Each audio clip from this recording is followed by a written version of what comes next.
Alhamdulillah, Habib kita yang pecinta Habib sekarang sudah bisa melihat Habib dengan jelas.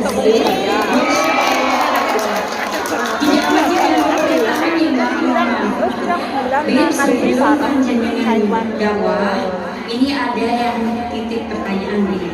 Katanya nanti request ya, itu apa Habib yang lontong tahu? Jadi sekarang nama julukan Habib baru ya. Habib dari Jakarta bukan dari saya. Katanya apa? Kita boleh Habib lontong tahu.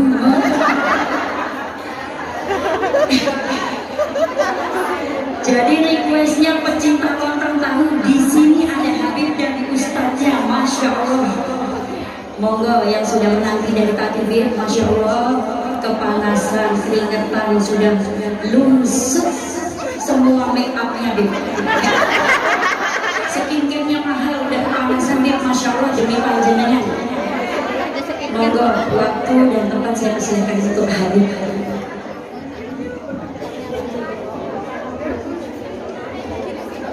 Ya Allah. Dikira lek moto suwi. Wah, nek moto kok akeh moto Mbak. Sing kali-kali terus. Saya bilang, Mbak. Moto.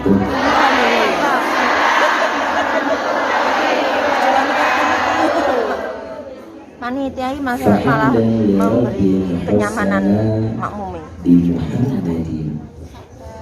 وأنقذنا من ظلمة جهلي والتياجر إلى النور الإسلام وعلم وحكمة وإيمان ويمن وخير الأوامر. الحمد لله. الحمد لله على نعمة الإسلام والإيمان وكفى بها من نعمة. الحمد لله الذي هدانا بأبده المختار من دعانا إليه بالإذن وقد نادانا لبيك يا من دلنا وحدنا.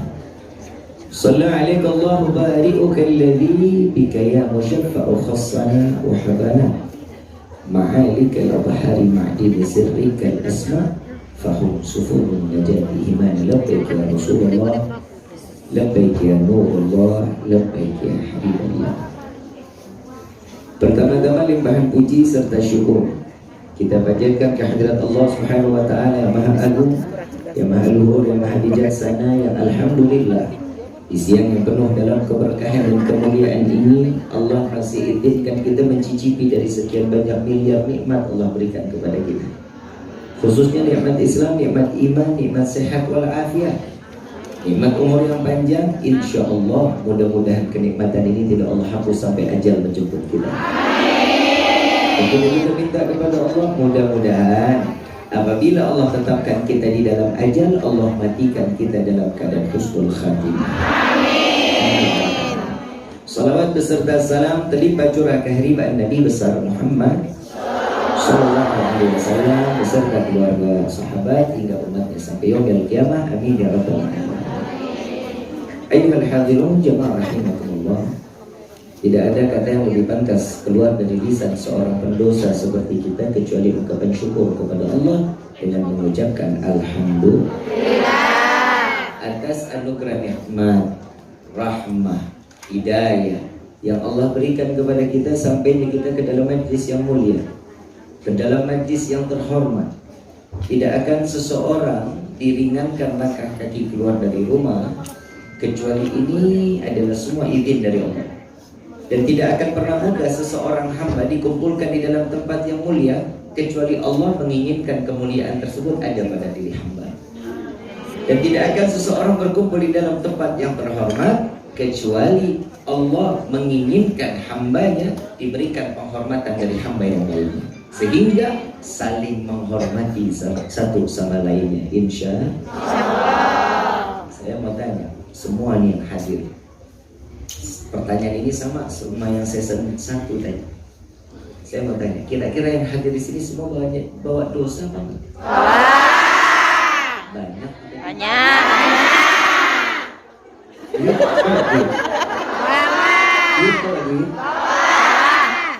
Banyak. Banyak mana dosa sama dia? Jujur.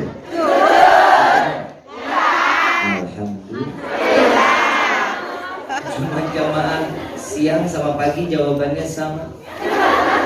Orang banyak dosa istighfar, tapi kalau di sini alhamdulillah.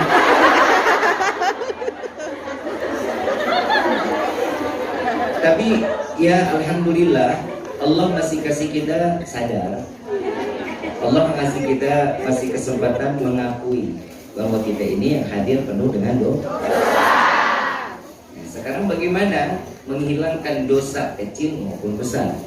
Nah, di sini Rifki pribadi ingin menyampaikan sebelumnya minal aidin wal faizin kullu am wa antum bi khair taqabbalallahu minna wa minkum taqabbal ya Allah. Mudah-mudahan amal ibadah kita bulan Ramadan diterima sama Allah. Puasanya kita, sholatnya kita, Qur'annya kita, semua dilipat gandakan pahalanya. Sekarang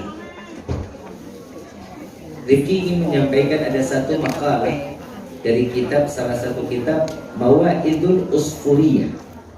Di dalam kitab ini, kenapa Rifki suka sekali dengan kitab ini? Kitab ini banyak yang terjadi dijelaskan oleh Rasulullah di dalam kehidupan kita. Kehidupan ini adalah tempat pembelajaran. Ibu, mbak, kakak, teteh, kita semua di tempat ini pembelajaran di dalam hidup.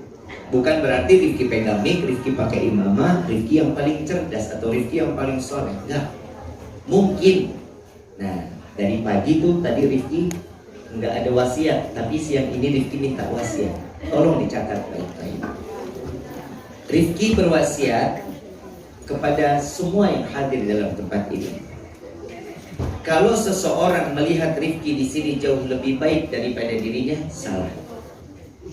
Kalau Rifki dibilang orang yang ahli di dalam ibadah, salah.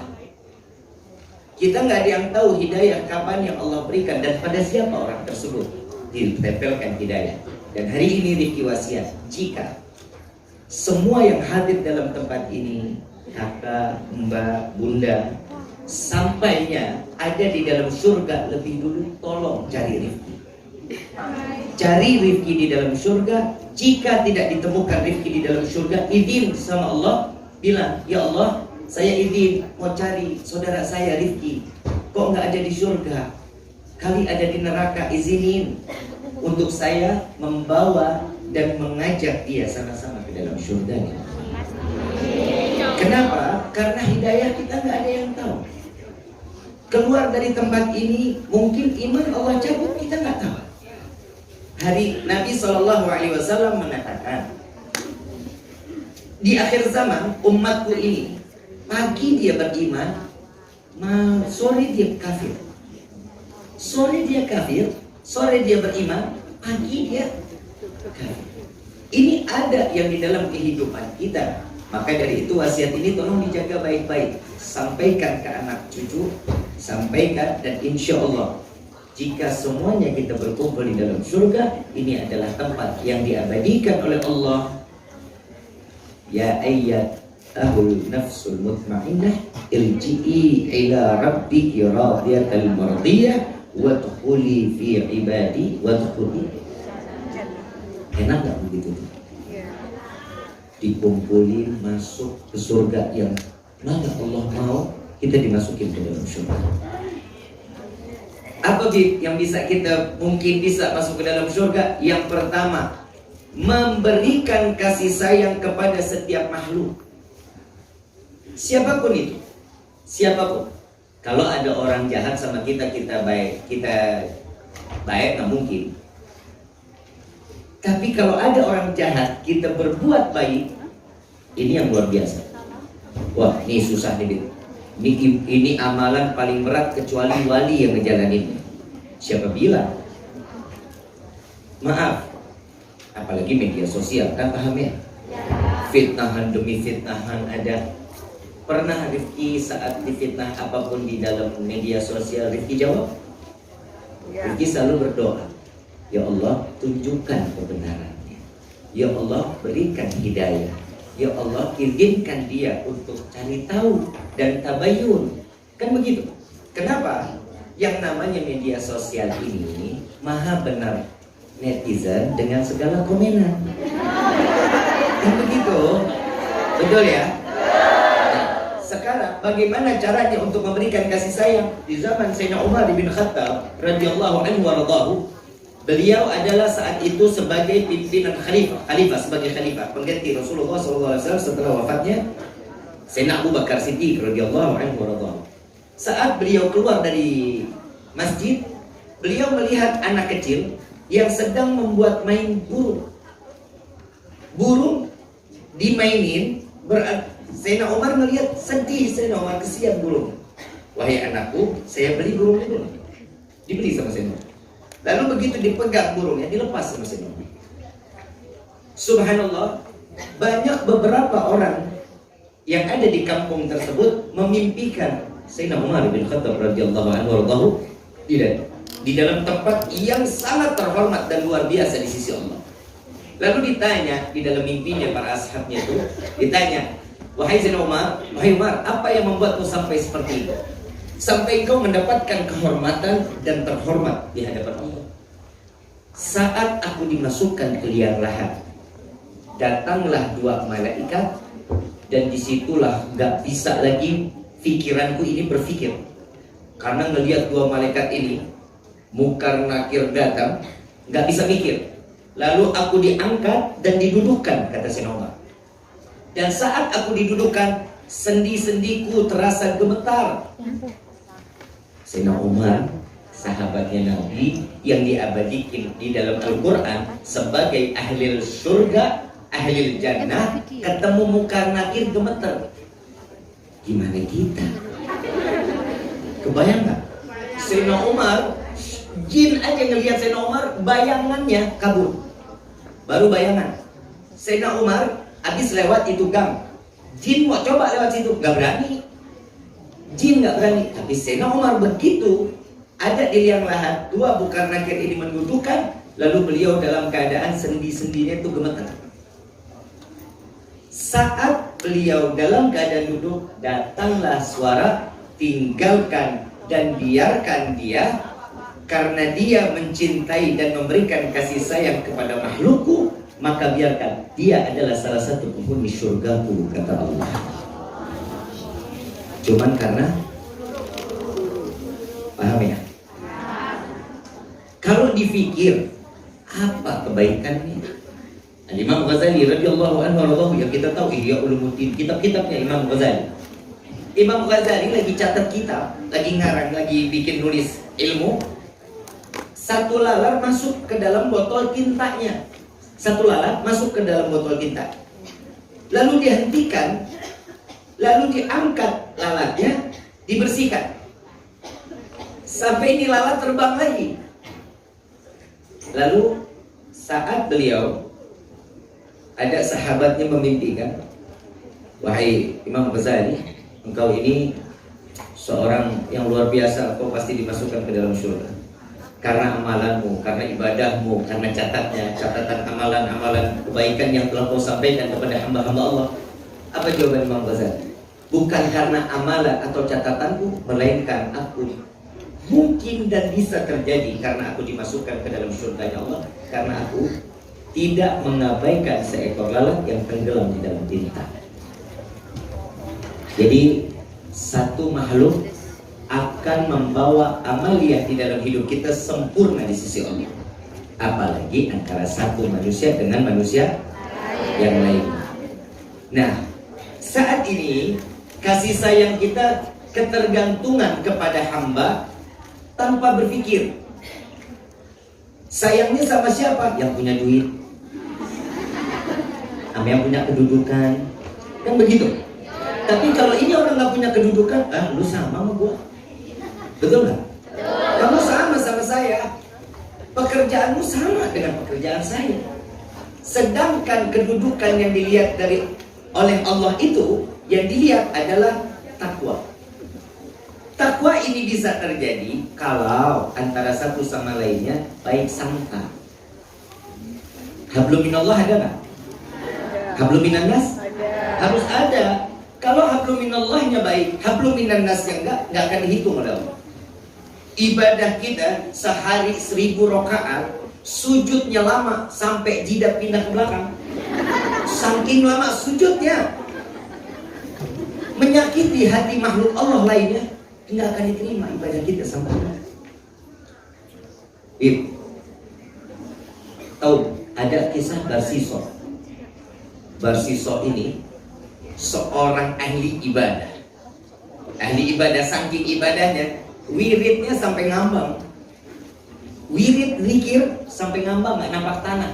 Saking ahli ibadah. Syaitan menggoda, nggak berhasil. Jin menggoda, nggak berhasil. Iblis turun tangan.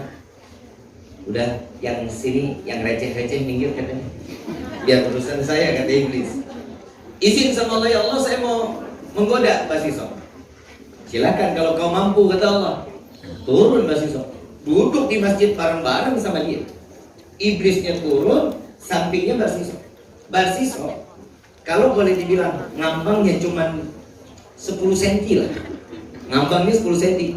Ini iblis 20 cm.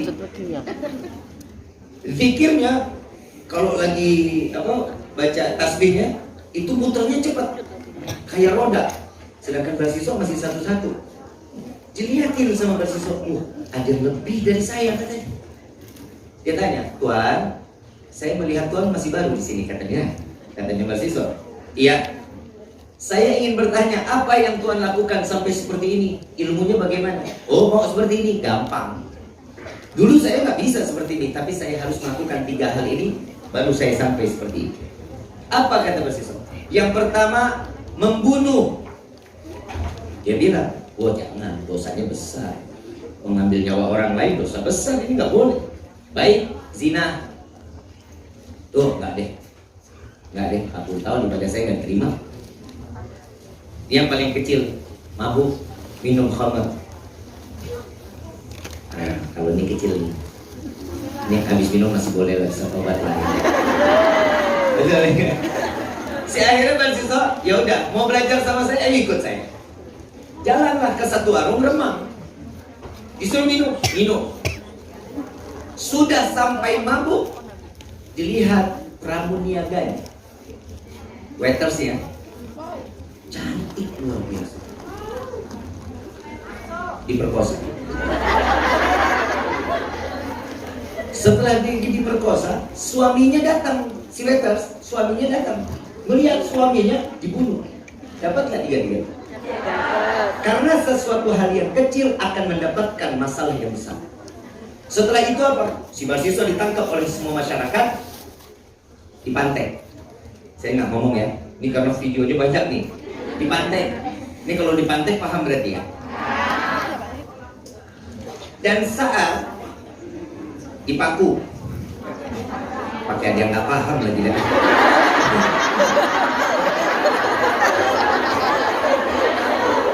Paham nggak?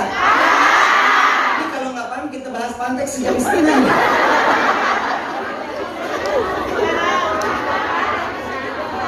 Saat itu yang mengajak dia dan yang iblis ini nih masih berubah jadi orang yang seakan-akan alim. Baik Tuhan, ayo bantu saya, kata Barsiso yang lagi di pantai. Bantu saya, aku kan muridmu. Ajarkan ajaranmu, aku jalani. Lalu saat ini engkau tinggalkan aku akan menolongmu, katanya. Tapi maaf, kalau aku ingin menolongmu, sembah dulu aku. Akui aku sebagai Tuhan. Ya mana bisa, saya nggak bisa nyembah orang saya di pantai. Apa jawabannya? Engkau bisa menyembah kepadaku cukup dengan hatimu.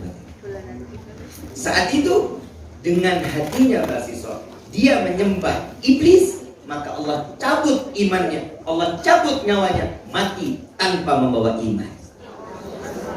Itu segitu paling benarnya orang, ibadahnya rajin. Jadi ukuran kita bukan ibadah yang banyaknya, tapi harapan Allah berikan hidayah. Tadi Ustaz Muhammad kan kasih tahu kita, memberikan satu hidayah yang Allah berikan kepada manusia itu jauh lebih mahal. Makanya kalau orang berdoa cuma minta rezeki, murah doanya, murahan doanya, benar-benar.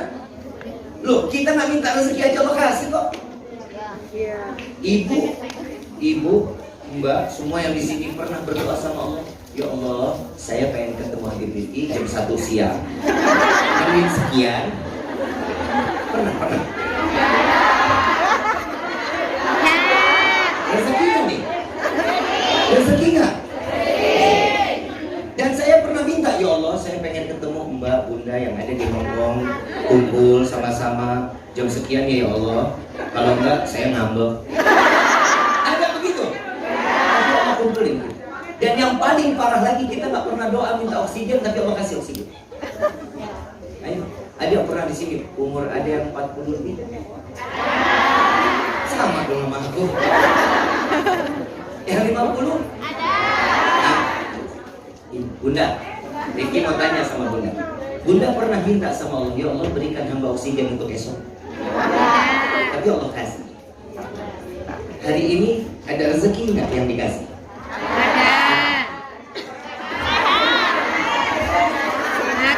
Kalau sehat kelihatannya. Hati kan Allah yang tahu. Betul nggak?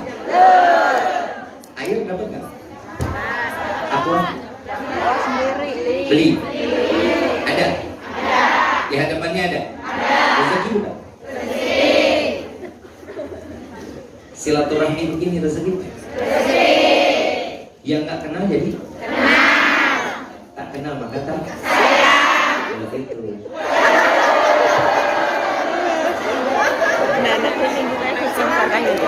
Tapi kalau aku minggu pertama gak libur.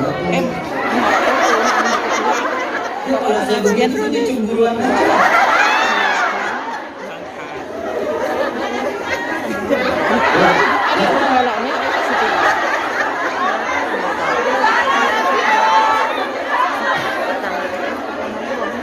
Jamaah rahimahullah. Tidak ada satu kebaikan yang Allah berikan di dalam hidup kita kecuali amalnya semua besar.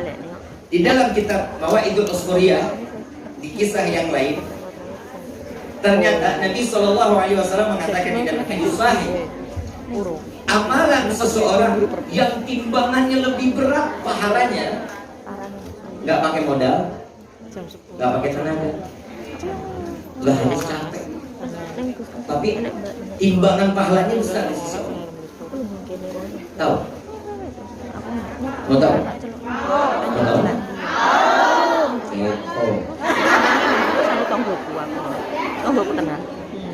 Amalannya ringan, nggak pakai modal, nggak pakai capek, nggak ada tenaga, tapi amalnya, pahalanya besar di sisi Allah. Senyum. Senyum.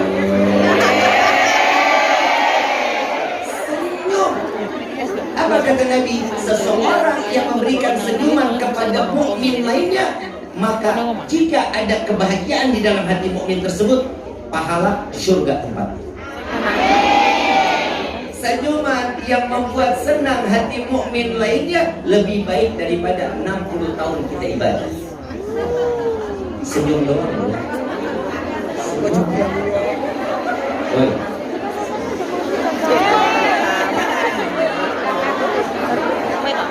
Paham ya? Senyum. Ringan nggak? Capek nggak? Ya kalau seharian penuh ya capek. Ini pulang sampai rumah, Allahumma cepat bisa pulang, ketemu suami.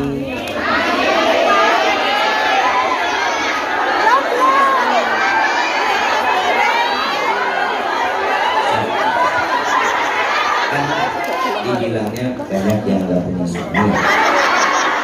Tolong dicatat namanya. Yang lain kan bisa ada santunan kan begitu.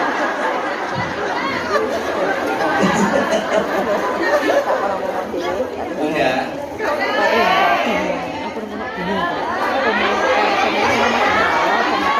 Saya kalau dilempar senyuman dari yang ada di hadapan saya ini kadang saya suka grogi. Tahu nggak? Pulang sampai rumah ketemu keluarga, kalau bilang suami salah lagi. Ketemu keluarga yang punya suami,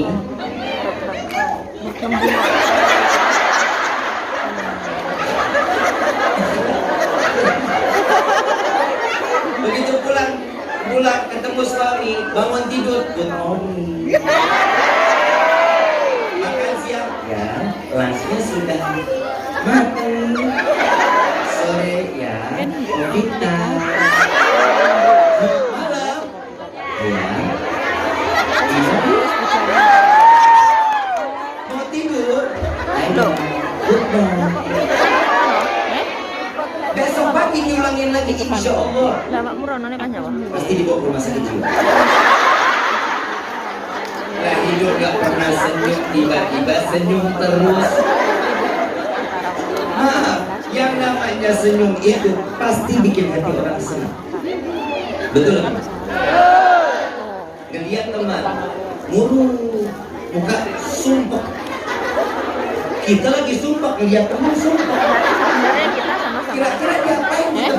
Kita sama-sama nengok. Yang takut rasanya. Iya loh, paling kapan sampai nengok aku kan dari kono. Tapi kalau kita lagi sumpah melihat senyumnya teman ke kita, apa rasanya? Adik ibu. Sing sekolah ibu kayak. Kenapa? Karena itulah yang bisa membuat tenang hati seseorang. Senyum siapa? Senyumnya Nabi Muhammad SAW. Bagaimana kita bisa melihat senyumnya Nabi? Perbanyaklah salawat kepada Rasulullah, maka kalian akan mendapatkan senyuman Nabi Muhammad SAW. Paham sampai sini? Nikah saya tren rumah ya. Tutup sama doa. Sudah paham apa belum?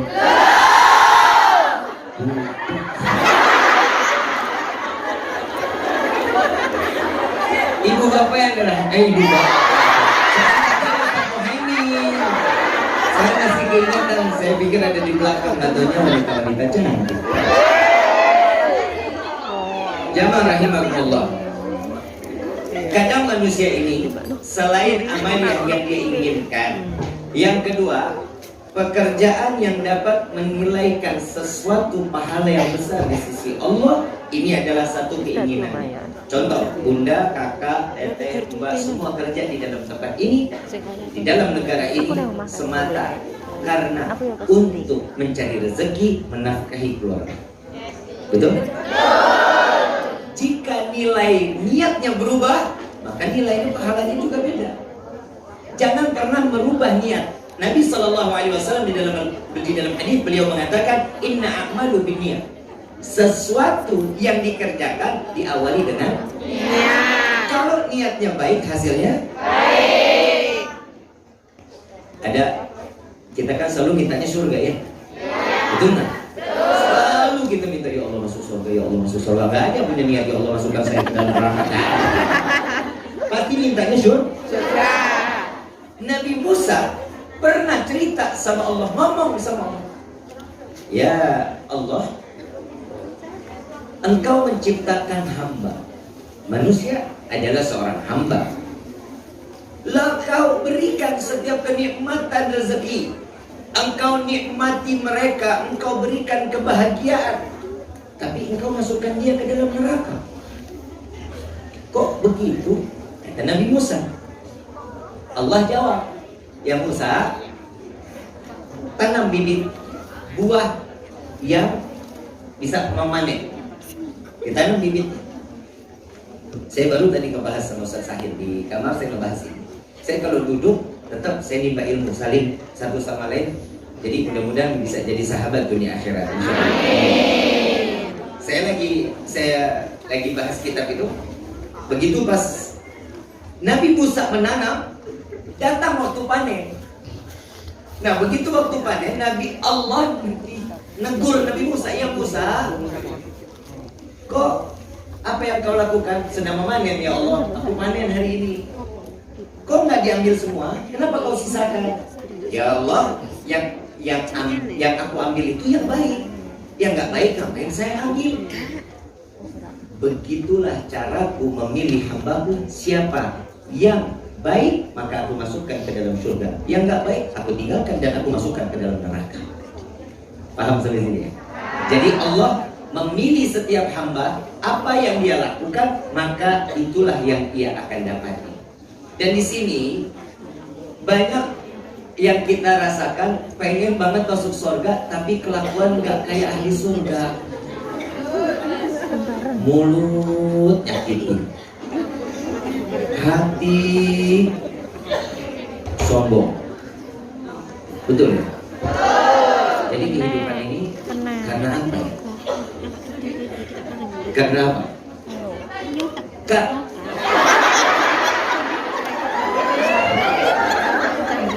coba ngomongnya di depan saya.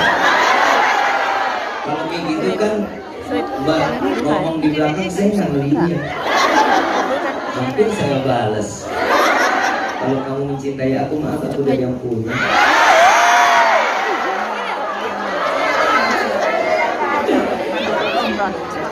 Ini semua di season 2 yang paling gak enak. Saya mau bahas apa hilang semua. Saya bilang tadi sama Bunda Salma sama Bunda Ena, Bunda nanti siang saya bahas ini nggak apa-apa ya kita ganti. Oh iya, tapi nggak apa-apa katanya. Sumpah hilang semua. Tapi alhamdulillah, walaupun sedikit ada ilmu yang bermanfaat. Kehidupan ini tergantung dari apa yang kita inginkan, kan begitu. Sedangkan Allah Subhanahu wa taala mengabadikan di dalam Al-Qur'an, fa inna ma'al usri yusran, inna ma'al usri yusran. Setiap kesulitan pasti akan ada jalan kemudahan. Nah, bagaimana cara kemudahannya? Tadi saya bahas tuh pagi tuh. Ya, tadi yang season pagi saya juga bahas. Kalau setiap permasalahan dipikirin, nggak akan pernah jalan keluarnya ada. Betul nggak? Jadi harusnya diapain? Dipecahkan. Jalanin. Jangan pernah dipikirin. Kalau dipikirin, Oleh ilmu aku. cepat tua. Oleh ilmu Nggak kan. selesai. Kalau tadi saya ngasih contohnya, Ternyata ngono ki lho, Di. Jalanin. Jangan ini dipikirin. isinya apa ya? Selesai nggak susu. Jus. Lewat kanan. Jus lemon. Jus apa? Lemon. Lemon. Lemon. Nanas. Nanas. Kiwi. Lemon. Nanas, lemon. Kalau saya bilang mangga, kenapa? Kenapa nggak percaya kalau saya bilang mangga? Warnanya Kuningnya sama. beda. Kuning-kuningnya Tadi kan ada yang bilang nanas, ada yang bilang lemon. Lemon. Kiwi. Nanas, lemon ya. Itu lemon. Kayaknya nanas nih. Wah. Kiwi Oh, kali. nanas. Selesai nggak? Tahu rasanya? Tahu isinya? Coba kalau dipikirin caranya gimana? Dipikirin caranya, bukan minum. Kamu rasa? Selesai nggak? Dipikirin nggak? Begitu pun hidup kita. Kehidupan itu jangan dipikirin, tapi dijalani. Kalau sesuatunya sudah dipikirin, hasilnya nggak akan baik. Kalau sesuatunya semua ditumpahkan, maaf, otak ini bikinan Allah, bukan bikinan Jepang. Gak tahu kita kalau otak bikinan Jepang udah keluar pel kita. Betul nggak? Udah nggak sanggup ngepul otak kita. Kenapa? Karena Allah menciptakan kita dengan penuh kesempurnaan. Sayang kalau kita mikirin yang nggak penting. Yang dipikirin mana? Maaf, yang dipikir itu adalah masa depannya. Ya? Karena Allah berikan kesempurnaan, wanita itu memiliki perasaan, bukan akal. Masa nggak ada pikirannya? Keistimewaannya bukan di A. Istimewanya wanita di mana? Perasaan. Kenapa? Karena dia selalu mendahulukan. Betul? Kalau laki-laki apa? Allah berikan kesempurnaan akal kepada laki-laki, makanya setiap bangun tidur yang dia cari benda bukan istri, itu laki-laki.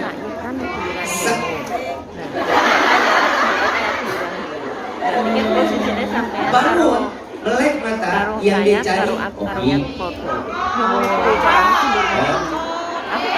Kalau ada dulu main dulu, betul. Ada motor dia lagi motornya. sampai naruh Pak Maksudnya mertuamu. Terus wanita mau Kode nuntut karo apa? pakmu lah ya. Perhatiin, nggak bisa. anak sing nggonamu. Mau dipaksa laki-laki suruh perhatiin, suami perhatiin seorang istri, Sing mbayune susah. sapa? Mbok mutu. Nggak bakal mau, apalagi kalau istri udah dandan udah cantik. Uangnya kayak Di hadapan suami, ya, aku hari ini cantik nggak? Itu suami jawabnya cuman lagi main handphone contoh ya. Besok kabeh. Dilihat, udah jawabannya itu. Tapi kalau istri berbalik badan, dia jalan, itu suami akan nengok dia dari ujung rambut sampai ujung kaki. Kenapa? Dan di dalam hatinya pasti, subhanallah cantik. Kenapa? Karena laki-laki bukan tipe yang bisa melontarkan banyak kata kecuali hati yang diincar.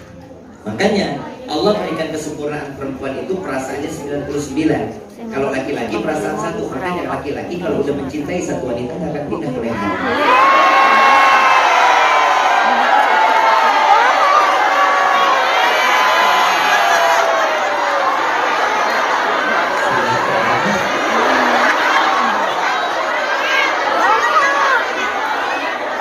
Nggak percaya? Jadi saya bilang perempuan perasaannya bisa membagi, salah apa betul? Wanita bisa mengerjakan satu cinta dibagi dengan banyak cinta. Wanita itu bisa cinta dengan hartanya. Perempuan itu bisa cinta dengan anaknya. Perempuan itu bisa mencintai pekerjaannya. Perempuan itu bisa mencintai apa yang jadi miliknya. Berapa cinta sudah? Bisa ngebagi nggak? Bisa. Laki-laki? Laki.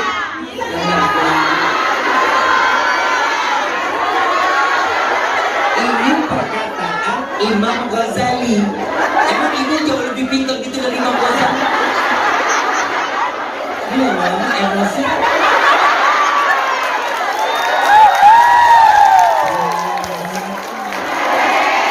Jangan tepuk tangan. Kalau tepuk tangan saya terbang bahaya.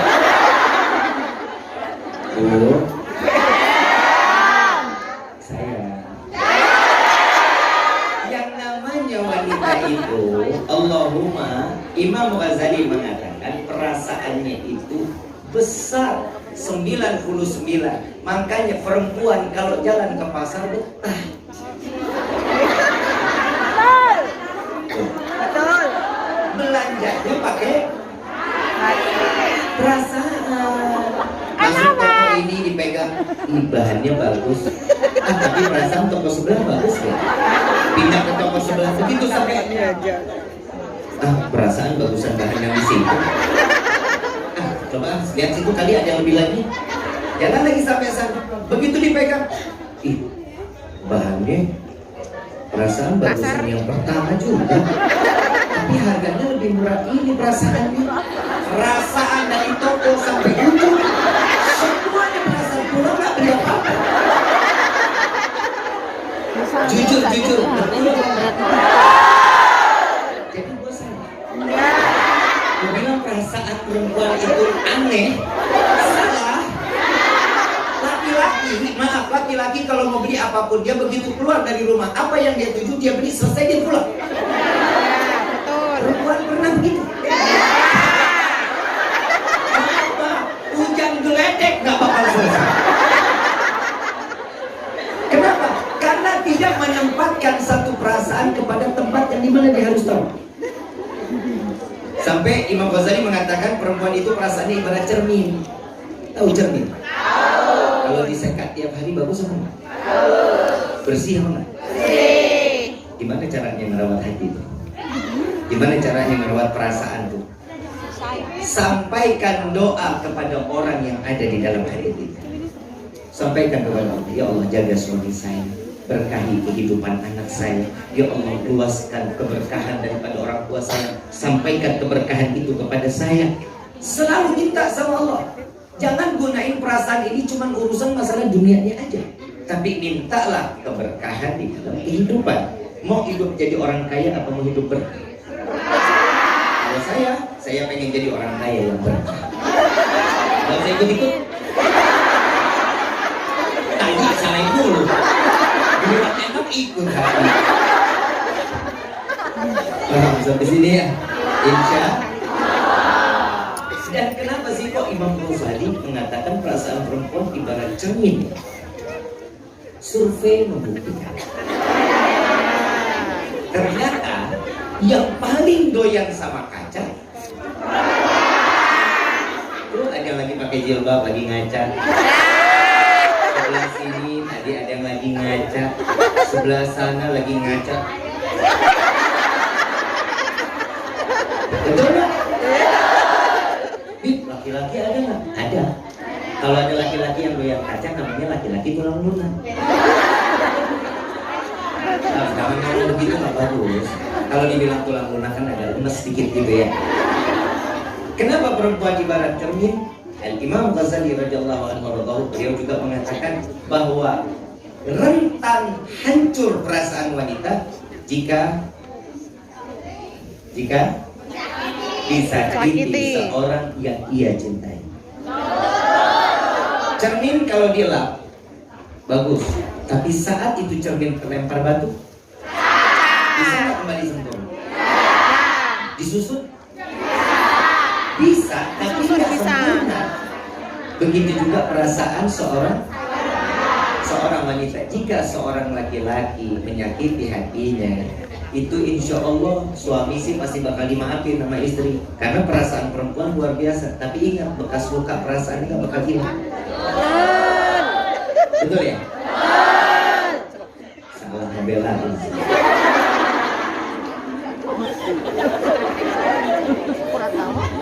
Surga ada di bawah telapak kaki siapa?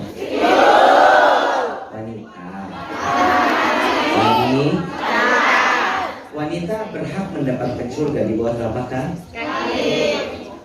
Setiap surga yang dititipkan oleh seorang ibu adalah tergantung bagaimana dia mengajarkan ilmu-ilmu agama yang ditanamkan oleh putra-putrinya. Maaf Bu, bukan saya mengingatkan ibu harus meninggalkan keluarga, anak, enggak. Tapi ingat, tangan ibu bisa menyelesaikan bagaimana kehidupan anak baik dunia sampai akhirat. Paham ya? Mendidik seorang anak baik, maka selamat orang tua. Kita yang namanya orang tua, Ricky juga baru ngerasain. Sekarang Ricky punya anak perempuan. Perempuan umur 1 tahun, namanya Naira Shanum. Naira Shanum Alaidrus.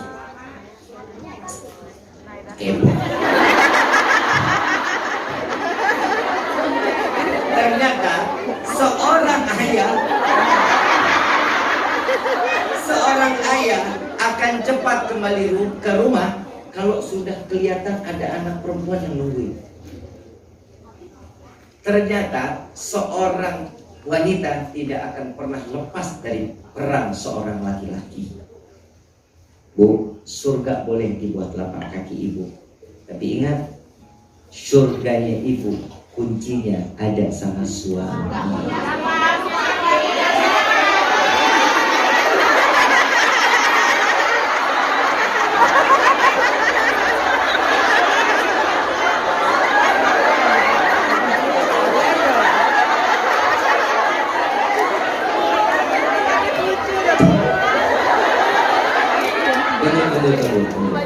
Yang gak punya suami, simak dulu. Kali Allahumma pulang dari sini ketemu jodoh. Jangan pernah tanggung meminta sesuatu kepada Allah. Kan tadi Ustaz tadi bilang, Ustaz Muhyiddin bilang, orang yang keluar dari rumah baca Bismillahirrahmanirrahim, Allah la haula wala quwwata illa billahil aliyil azim, kan dapatin kecukupan. Betul nggak? Kalau meminta kepada Allah, jangan pernah cuma hanya meminta rezeki. Murah, yang diminta apa? Hidayah. Hidayahnya gimana? Allah berikan kita kebaikan di dalam kehidupan, di dalam ibadah. Gak mungkin Allah gak akan pernah memberikan apa yang kita inginkan. Mau suami? Mau.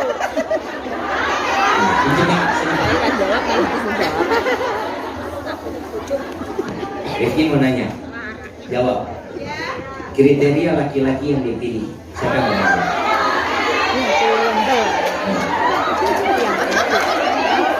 Kriteria seorang wanita mencari laki-laki itu seperti apa sih? Yang dia mau itu yang gimana? Yang tanggung jawab. Namanya siapa? Ini. Saya Nurdiana, izin menjawab. Saya dari Lampung. Kriteria salah satu yang khususnya dari saya untuk memilih calon suami. Ya. Itu yang pertama dari akhlaknya, Oke. yang positif, yang baik, dari agamanya. Kemudian dari dia Banyak duit, bersikap. nggak usah pakai ngomong-ngomong. Banyak duit. Betul. Basa.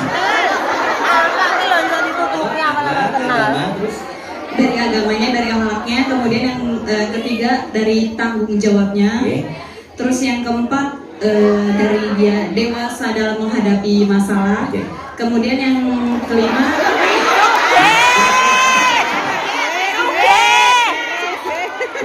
tanggung jawab terhadap seorang istri dan kedua orang tua bisa balance gitu. Jadi sama-sama sayang gitu kan.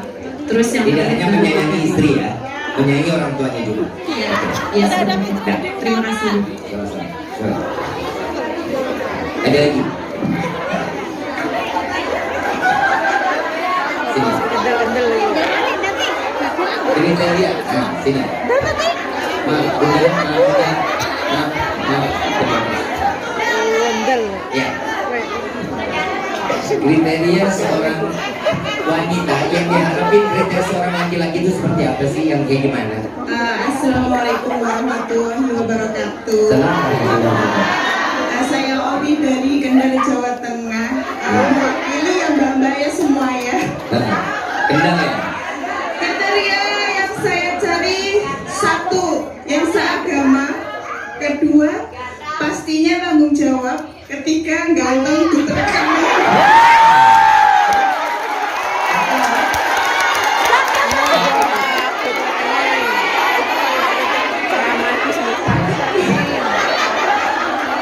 Di dunia ini nggak munafik ya, semua butuh uang. Udah seperti itu Ya. aja. Ada lagi? Ya. Sebelah sana. Dioper aja bunda, dioper. Dioper. Lu kurang luas kayak kok. Ya. Dari Untuk kriteria dari mana? dari Cilacap, Jawa Tengah. Cilacap, Jawa Tengah. Ya. Untuk saya pribadi, karena saya sebelumnya udah pernah Ratu Ya. sebelumnya, jadi kayak sekarang ini lebih mementingkan untuk kriteria laki-laki suami itu yang lebih membawa saya, mampu membawa saya untuk lebih dekat dengan Allah. saya, ya. Saya terus kayak memang Agamanya ya berarti ya. akhlak, Terus dari akhlaknya, Akhlaknya. dari sikapnya dia dalam ketika dia emosi, Tanda dia tukaran aja dari loh. tanggung jawabnya, dan yang terpenting yang terpenting Mbak jangan dewe, Mbak. Dewe, Mbak. gitu ya. yang mampu, yang bekerja keras, bertanggung jawab dan sayang. Baik. Jadi kayak sama-sama kita tuh kayak Bekerja keras berarti duitnya akeh. untuk apa? Ya, jam belakang. Katanya seperti Habib kata Mbak ini. Ayo, belakang. Jadi semuanya kebagian ya. Assalamualaikum, Bir. Waalaikumsalam. Aprilia Mega Akustika Nah, dari Malang. terima kasih. Kriteria saya nomor 1 seagama, akhlaknya royal, Ini jujur. bertanggung jawab, dan yang paling penting Duit. ya seperti itu. Dan Soalnya skincare semuanya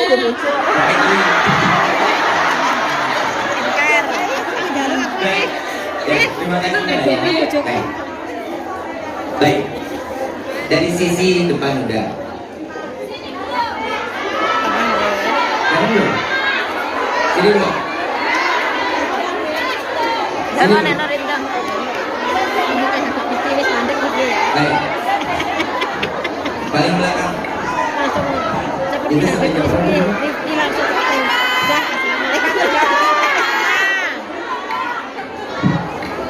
Sabila. Ya. Assalamualaikum warahmatullahi wabarakatuh. Warahmatullahi wabarakatuh. Nama saya Marlena Keana. Saya cuma mau cari suami yang tinggi. Gak masuk, Bib. Sama galah aja, Bu.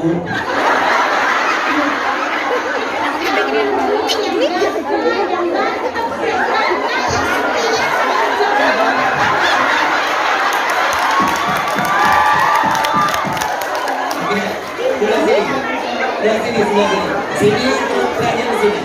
Sebelah sini.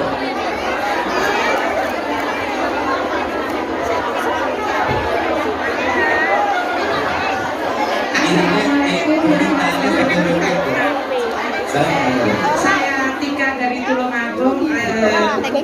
Ingin punya suami yang versi terbaik dari Allah Subhanahu Wa Taala yang pertama, dan yang pasti bertanggung jawab dan bisa membimbing saya jadi lebih baik. Terima kasih. Jawab, baik. Good looking dan good rekening, Bib, ya. Sebelah sini. Sebelah sini terakhir ya. Oke. Assalamualaikum warahmatullahi wabarakatuh. Salam warahmatullahi wabarakatuh. Saya dari NTT. NTT. Kapan yang jomblang? Saya mencari suami yang seiman dan bisa membimbing saya ke depannya. Baik. Itu aja. Ya. Sambil Waalaikumsalam motor warahmatullahi Salam Siman. warahmatullahi wabarakatuh. Rifki ambil kesimpulan dari semua yang diingini. Boleh? Yang pertama agama. Yang kedua akhlak. Yang ketiga sempurna punya tanggung jawab. Betul? Menjaga emosi. Betul? Tampan. Kaya. Royal. Betul? Mau laki-laki yang seperti ini? Maaf, para wanita, laki-laki itu sudah meninggal. Siapa? Cuma Nabi Muhammad SAW. Maaf, kalau kalian cari yang sempurna, kecuali Nabi Muhammad SAW. Tanamkan di dalam hati, carilah laki-laki yang bisa membawa kalian ke dalam surga-Nya Allah. Jika dia saleh, setiap doanya pasti dikabulkan sama Allah. Setiap dia orang yang taat kepada Allah, apapun jalannya, semua hidupnya berkah. Paham ya?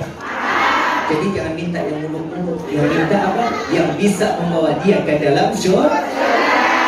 Paham sampai sini? Insya setiap jodoh, rezeki, maut sudah tercatat di Lauhul Mahfuz. Apapun itu yang Allah berikan, terima, dan insya Allah itu yang terbaik Allah berikan buat kita.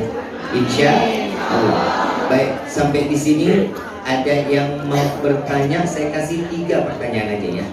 Tiga aja. Ya, jadi biar nggak banyak buang waktu. Habis ini kita masih mau sholawat lagi. Ya. Apa? Oh, pertanyaannya langsung dari situ aja ya. Langsung dari kertas aja ya. Assalamualaikum warahmatullahi wabarakatuh. Waalaikumsalam warahmatullahi wabarakatuh. Maaf Bib, saya mau tanya, bagaimana menghadapi teman yang sedang puber? Tapi salah jalan atau melenceng. Terima kasih. Baik. Kalau kita punya teman salah jalan, maaf, dakwah itu nggak harus megang mic. Dakwah itu nggak harus dengan pakaian syar'i. Dakwah itu nggak harus kita harus pakai imamah. Dakwah itu mengajak kawan yang kita anggap sebagai saudara kita ke jalan yang baik, itu adalah dakwah. Maaf, di dalam kehidupan ini Allah berikan kita life is choice. Hidup itu pilihan. Mau kemana kita, Allah akan kasih buat diri kita. Mau jalan baik, Allah kasih jalan baik. Kalau kita ingin jalan yang buruk, Allah buka jalan kita yang di dalam keburukan. Sesuatu yang buruk hasilnya jalan yang baik, hasilnya baik. Tinggal pilih kita mau yang mana. Kasih satu pemaparan yang gak membuat hatinya sakit, membuat dia tenang dan dia yakin tempat dia bercerita keluh kesah adalah kita sebagai kawannya. Jadilah sahabat yang bisa membawa ke surganya Allah. Insya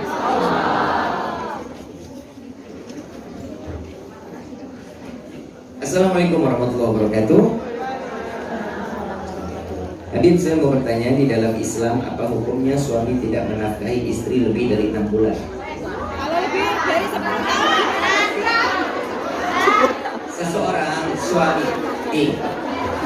Seorang suami itu wajib menafkahi zahir dan batin. Ya, zahir dan batin. Kalau nafkah hanya berupa uang, tapi batin dia dapatkan belum masuk ke dalam satu syariat talak atau cerai, enggak. Kecuali keduanya, uang enggak, zahir batin enggak. Paham ya? 3 bulan berturut-turut, selama 3 bulan berturut-turut dia mendapatkan nafkah zahir dan batin, maka masuk talak 1. Nah, kalau 10 tahun ya? Masuk talak Bib, walaupun dia tidak bicara, walaupun karena dengan sikap dan apa yang dia lakukan sudah masuk ke dalam syariat untuk masuk talak. Nah, yang 6 bulan bagaimana, Bib? Tidak mendapatkan nafkah. Saya cuma mau sampaikan, jadilah istri yang sabar. Sabar ada. Iya kok bodoh nih ngomong ini berang-berang tahun. Mas dapat nafkah lahir Baik, Bib, nggak bisa. Kita ini wanita, kita ini nggak bisa tunggu sabar sampai kapanpun. Maaf, beribu maaf. Yang namanya surga itu mahal. Paham? Ada yang namanya Siti Asia punya suami Fir'aun. Udah nggak ada bagusnya itu bentuk suami. Betul ya? Sifatnya nggak baik, ngaku Tuhan. Kok bisa seorang istrinya Fir'aun bisa jadi bidadari surga dan diabadikan di dalam surganya Allah? Apa? Ngadepinnya, Bib, saya harus bagaimana? Minta sama Allah. Bib, saya sudah coba berusaha, tapi suami saya ahli maksiat, Bib. Suami saya tukang minuman khamar, Bib. Teman saya hobinya judi, Bib. Bagaimana, Bib? Minta kepada Allah, Allah berikan hidayah. Minta kepada Allah agar Allah berikan. Kenapa? Doa seorang istri sampai meneteskan air mata sama sebagaimana dia mengguncangkan arsy Allah dan mengharap Allah akan menjawab setiap doa istri tersebut. Bib, saya sudah berusaha tapi nggak mampu. Ya, mau diapa lagi? Dibuang ke laut. Salah, datang dulu ke rumah keluarga. Minta nasihatnya dulu. Kalau nasihatnya sudah terus kita jalani masih nggak kena juga, kumpulin 2 keluarga. 2 keluarga udah kasih nasihat masih juga nggak berubah, silahkan menggugat, nggak masalah. Bib, suami saya nggak sholat, urusan dia sama Allah. Bib, suami saya tukang main judi, urusan dia sama Allah. Bib, suami saya pokoknya hidupnya nggak pernah dekat sama agama, urusan dia sama Allah. Urusan kita apa? Seorang istri taat. Tugas seorang istri taat, siapapun itu suami taat. Paham? Insya Allah di sini semua wanita-wanita sudah. Belum. Nggak ada lagi. Hah? Oh.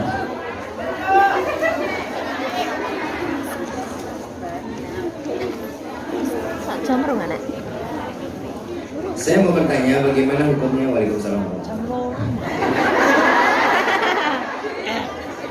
Ini nulis saya tapi dicoret saya, yakin saya. Saya mau bertanya, Bi, bagaimana hukumnya waswas? Waswas itu adalah tiupan syaitan. Waswas itu adalah tiupan. Makanya kalau mau sholat tuh Bismillahirrahmanirrahim. A'udzu birabbinas malikin nas ilahin nas min syarri waswasil khannas alladzi yuwaswisu fi sudurin nas minal jinnati wan nas. Itu yang diajarkan oleh Nabi sallallahu alaihi wasallam. Misalnya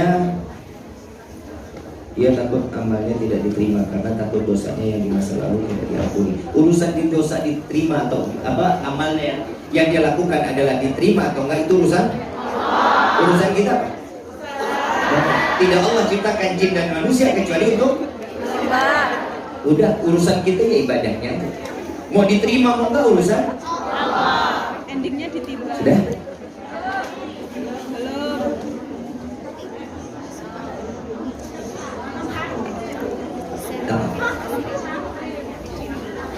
Lapar.